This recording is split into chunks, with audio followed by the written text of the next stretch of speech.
Welcome back to Dan on Dev. Today we're going to pick up on the second part of our series with Eric Reiners. The first episode we had with him, we covered kind of his journey through tech and into this company Be Well, and just kind of what he's doing there.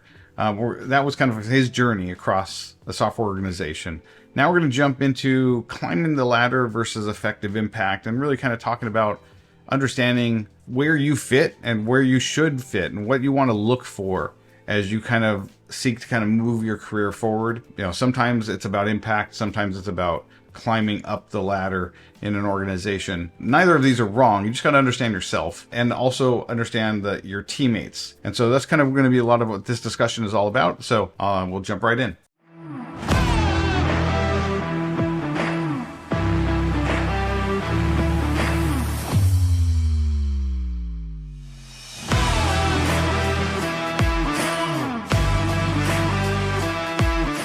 So if I'm going to try to kind of take some of the stuff that you're doing and trying to apply it toward like dev leadership, right? And one thing I'll just back up and say about like myself with how I kind of look at the teams.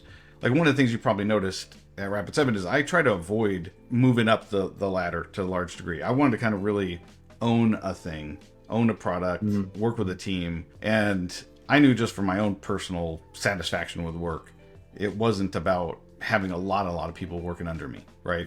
It was about having more direct impact, because what I would see a lot is the higher up you go, kind of the less actual impact that you can have at times in certain ways, right? You can obviously set big course changes, but your hands-on actually improving a customer's lives tends to get further away from happening. So I kind of like to stay in where I was, right? Like I like to have a certain problem set and solve it. So I really focus a lot on the engineers and like what engineers need, because it's different than I see. Like if you're leading a sales team, it's a different energy, right? Yeah.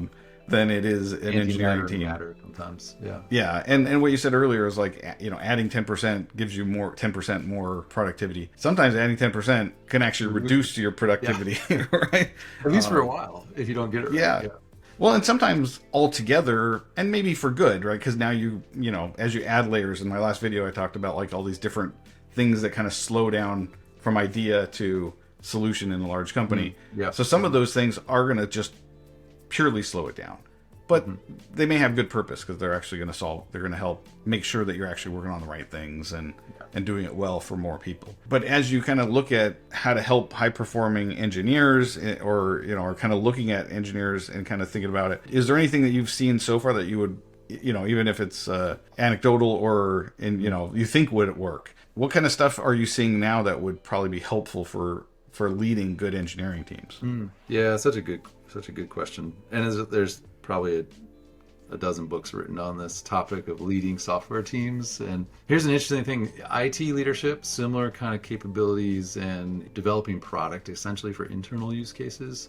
There's like 5 good books, but there's like 1,000 books on software leadership, which is kind of interesting. Anyway, side note. Yeah, well, I've been looking at motivation a lot, like what gives people drive.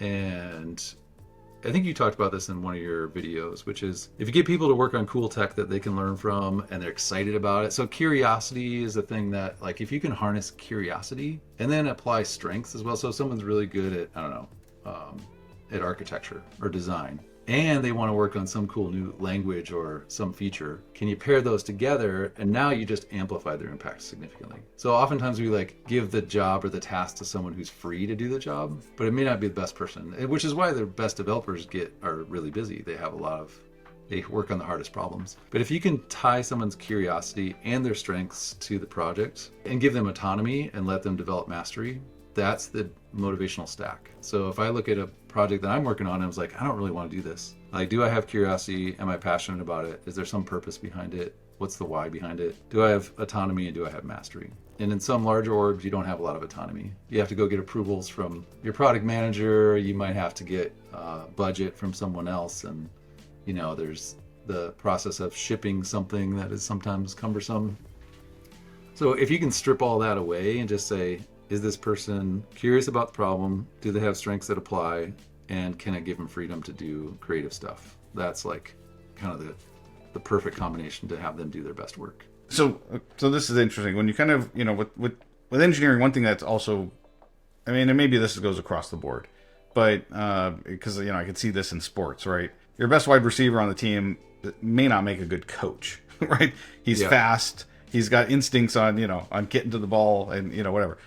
You have a lot of that with engineers as well. They could find amazing engineers that are just really good at solving problems, but aren't necessarily good people managers. Do you think about that very much? Is like, how do you figure out what type of engineer is going to be good for moving into leadership versus ones that aren't, and then how to allow them to be really good individual contributors? Is there like, because that's an emotional, sometimes they emotionally think, oh, I'm supposed to like move up, right? Because that's what you're supposed to do in your career. But like figuring out which path to move can obviously be a very an emotional decision on their part and have an impact on them. But do you think about that when you're coaching folks and like knowing where to tell them, how to tell them where to go? Yeah, there's a lot of, so from my own experience, like I was a pretty good individual contributor. I was a team lead. I was working on this API to a mainframe legacy system that was used by 80% of the Fortune 1000. It was widely used, but we were trying to build a modern front end to it, And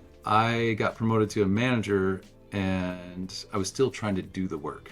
And I was still like trying to kind of be a player coach, which I don't think really works out that well if you set that expectation for people. And then we have, developers are learning new libraries and languages and practicing their skills all the time, but we don't often do that for managers. Like, hey, how do you do a one-on-one? How do you have a feedback conversation? And so sometimes we take our best individual contributors and turn them into our worst managers, which is what happened to me. Not happened to me, but I went through that journey, and I would read a book, and then I'd practice it with my team. And so they were kind of like a laboratory for the latest, business leadership books and stuff. And it took me a few years to actually learn from coaches and mentors, like, okay, how do you do this? And I'm still on that journey. Like, it's still an ongoing learning for me to how to be a transformational, a servant leader, a positive force with the team and not do the work, which is a double-edged sword. Like, if you're technical and you're a software engineering manager and you're in there and messing with the code and doing pull requests and stuff, that is not always the best thing.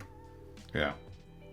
Unless you somehow balance that and set expectations with your team, because then are you going to be there to fix the bug that goes into production because of your code, because you're in a meeting for management, like all these things. I think it's an interesting path to go from, let's say, a lead software engineer to line level manager. And what does that mean, and how do organizations set you up for success?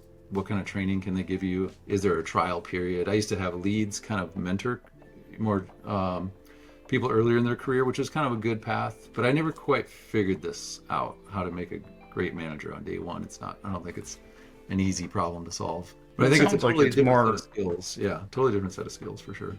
All right, another amazing piece of the conversation with Eric Reiners. We look forward to the next episode with him, which is going to be about how managers can help with code, and really kind of discuss that. That's usually managers don't want to be in code or don't know how to be in code. But anyway, we can talk a little bit about what is possible in the next episode. So I hope you join us for the next episode of Dan on Dev.